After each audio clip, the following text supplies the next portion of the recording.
তো hello everyone, আজকেরও দেখো আমি তোমাদের জন্য নিয়ে চলে এসেছি আমার বরের হাতের একটা রেসিপি। তো প্রথমেই দেখছো বোনলেস চিকেন কিনে নিয়ে এসছে। এই চিকেনটা ওর নিজে হাতে কেটে ছোট ছোট করে টুকরো করছে। তো ছোট ছোট টুকরো করার পর ভালো করে ধুয়ে এনেছে। আনার পর এতে জাস্ট একটু নুন, একটু হলুদ আর একটু লঙ্কার গুঁড়ো দিয়ে ম্যারিনেট করে রেখেছে। ম্যারিনেট করে কিন্তু এটা ফ্রিজে থাকবে অনেকক্ষণ। এটা প্রায় দুপুরবেলায় ম্যারিনেট করে রেখেছে, আর রেসিপিটা বানাচ্ছে কিন্তু সন্ধেবেলায়।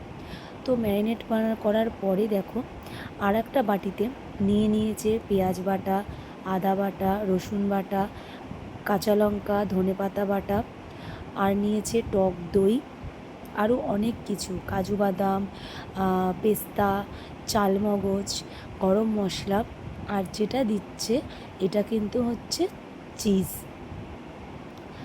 তো এই প্রত্যেকটা জিনিস আর এর মধ্যে কিন্তু ছাতুও দিয়েছে। আর আমার বর আনন্দে লাফাচ্ছে, কেন জানো? এই রেসিপিটা একমাত্র ওর নিজের কিন্তু একান্তই মাথা থেকে বার করেছে। ও যেহেতু রান্না করতে ভীষণ ভালোবাসে, ও যখনই সময় পায় তখনই কিন্তু আমাদের এই এক এক রকম রেসিপি করে খাওয়ায়।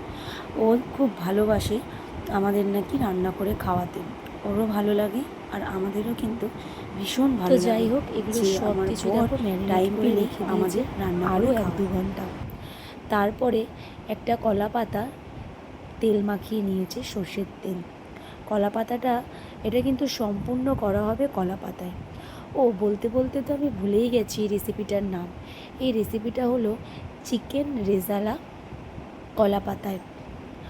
তো তোমরা কে কীভাবে খেয়েছো জানি না, বাট আজকেরে আমার বর কিন্তু কলা পাতায় করে খাওয়াচ্ছে।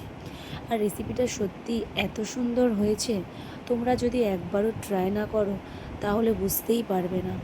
তো দেখো কলা পাতায় তেল মাখিয়ে ম্যারিনেট করা চিকেনগুলো সাজিয়ে দিয়েছে।